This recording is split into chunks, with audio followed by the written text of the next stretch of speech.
Hey guys, maligayang pagdating sa kataas-taasang pag-urong. Ito si David, kasama mo. Ngayon ipapakita ko sa iyo ang isang pelikulang fiction-science fiction na tinatawag na Landshark 2020. Mag-ingat at mag-ingat. Ang pelikula ay nagsisimula sa isang anak na lalaki at ama na nakaupo sa baybayin at nakakakuha ng isda ng kaunti. Kapag nagpasya silang patahimikin ito para sa ngayon at umuwi, ang baras ng isda ng anak ay nakakakuha ng isang bagay. Nagpupumilit silang dalhin ito sa baybayin at makita na hindi ito isang isda, ngunit ulo ng kambing. Nakatayo na nagulat, napansin ng anak ang isang bagay sa layo sa dagat.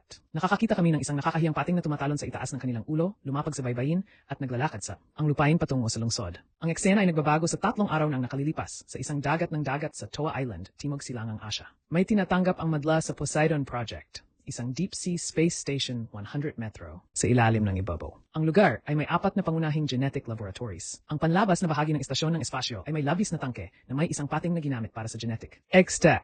Nakikita nila sina Kai at Cheng, ang pinuno ng isang kumpanya ng parmasyutiko, na nagsasabi sa kanila na natuklasan nila isang anti-cancer na sangkap sa katawan ng isang pating. Maari itong makuha ng palagi gamit ang pagbabago ng genetic.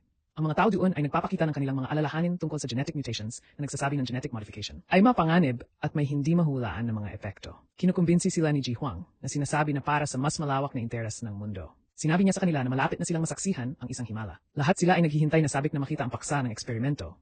Ngunit si Song Yi, ang taong responsable, para sa pagbubukas ng hatch nito, namamalagi ang lasing sa isang sulok. Si Fang Yu, ang kanyang kaibigan, ay nagising sa kanya at hiniling sa kanya ni Dr. Bajin na ipakita ang pating habang siya. Kinikilala ang lokasyon nito gamit ang mga bionic signal waves. Pinigilan siya ni Song Yi at gumagamit ng isang isda upang maakit ang pating. Sinabi niya sa kanila na ang pating na ito ay 4 metro ang haba, 3.2 tonelada, na may 10 centimetro na serrated. Ngipin.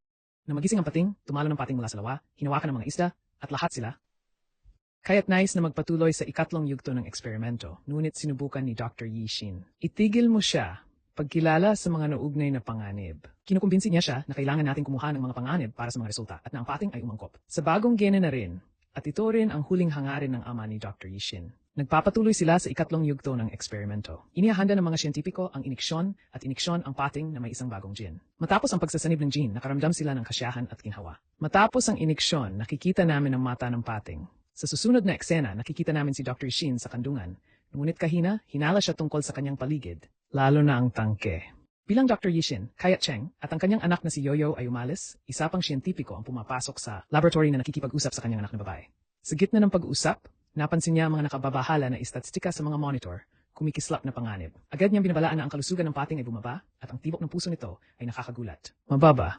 Habang nabigo ang siyentipiko na mabawi ang tibok ng puso at temperatura nito, umaakit si Dr. Yi Xin sa pating na may mga bionic signal waves. Kasunod ng mga alon, ang pating ay lumapit sa laboratorio, tumalon mula sa hatch at kukuha ng isa sa mga siyentipiko.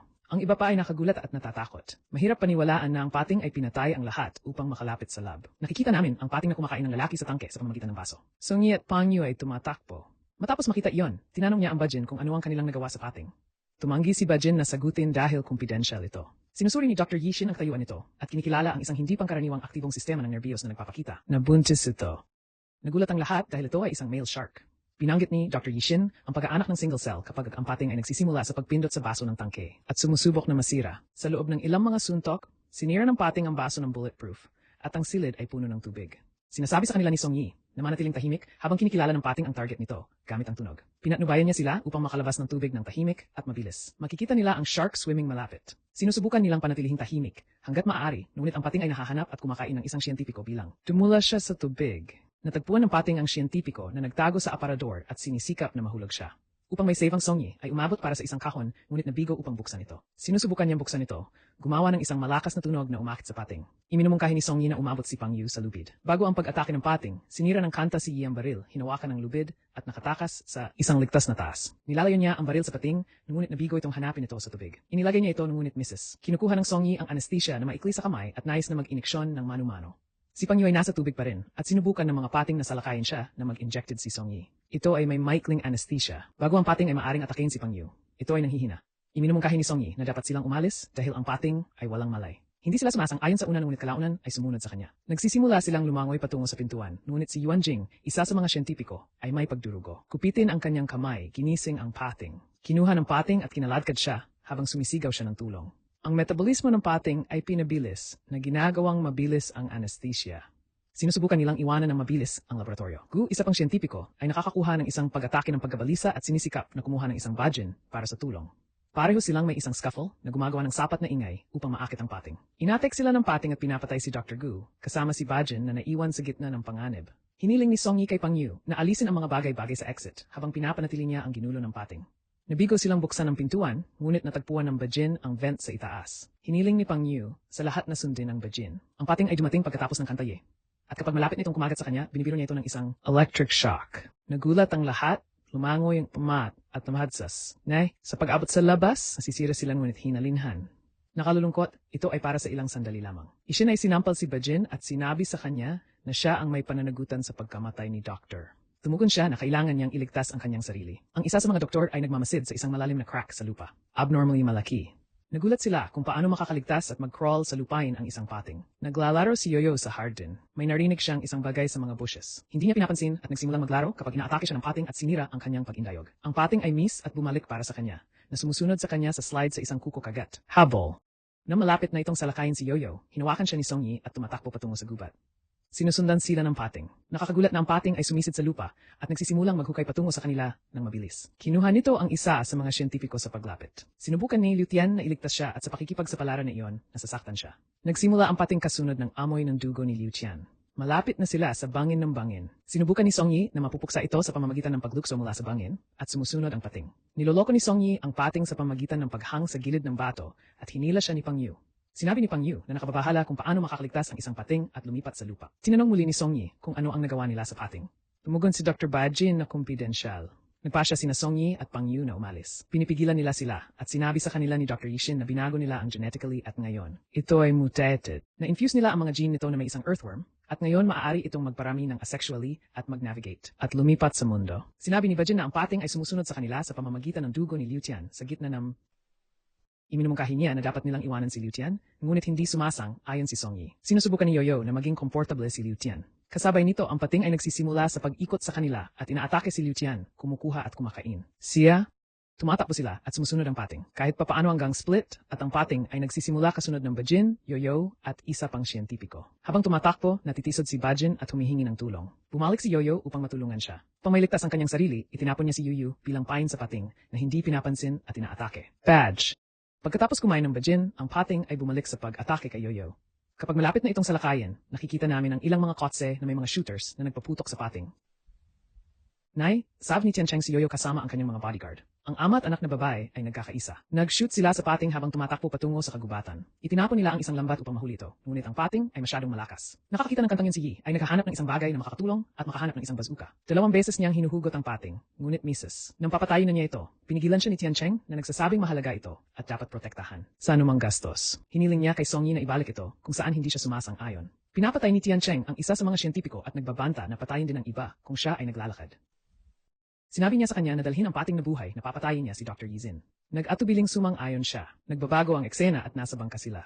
Alam namin na ang awiting Yi ay nabigo upang mailigtas ang ama ni Dr. Yizin 5 taon na ang nakaraan. Nakikita namin ang tubig sa dagat ay pula na may dugo at ang lahat ng mga hayop sa dagat ay patay. Nakakatakot sila at nagulat. Yizin ay nagsasabi sa kanila na ang pating ay may napakalaking gana dahil sa patuloy na mutation. Sinubukan ni Dr. Yizin na hanapin ang pating gamit ang mga bionic signal waves. Ang pating ay malapit na makarating sa Rain Island. Sinasabi ni Song Yi sa kapitan ng bangka na pabilisin. Nag-alala sila dahil ito ay isang populasyon na isla. Ang eksena ay lumipat sa kasalukuyan. Nakikita namin ang pating na tumatalon sa ulo ng ama at ang anak na pangingista. Nakikita namin ang pating na pumapasok sa lungsod kung saan ang buhay ng lungsod ay nagpapatuloy tulad ng dati. Sa lungsod, ang pating ay nagsisimulang salakayin. Ang mga ay natatakot at magsimulang tumakbo, sumisigaw at nakikita namin ang kabuuang kaguluhan. Ang pating ay malapit ng salakayin ang isang maliit na batang babae sa bisikleta na maakit ni Dr. Yizin ang shark na may mga bionic signal waves at naisave ang buhay ng bata. Si Pang Yu ay naglubog ng isang isda sa alcohol at itinapon ito sa dagat bilang pain para sa pating. Habang hinihintay nila ang pating, nakikita natin na tama ito sa ilalim ng bangka. Nakakatakot sila at sinisikap na mawala ang pating, ngunit mabigo. Kinukuha ng pating ang pain at kinaladkad ang bangka sa lupain. Maraming mga shooters ang nahuhulog sa dagat, kabilang ang Pang Yu. Yizin falls at faints.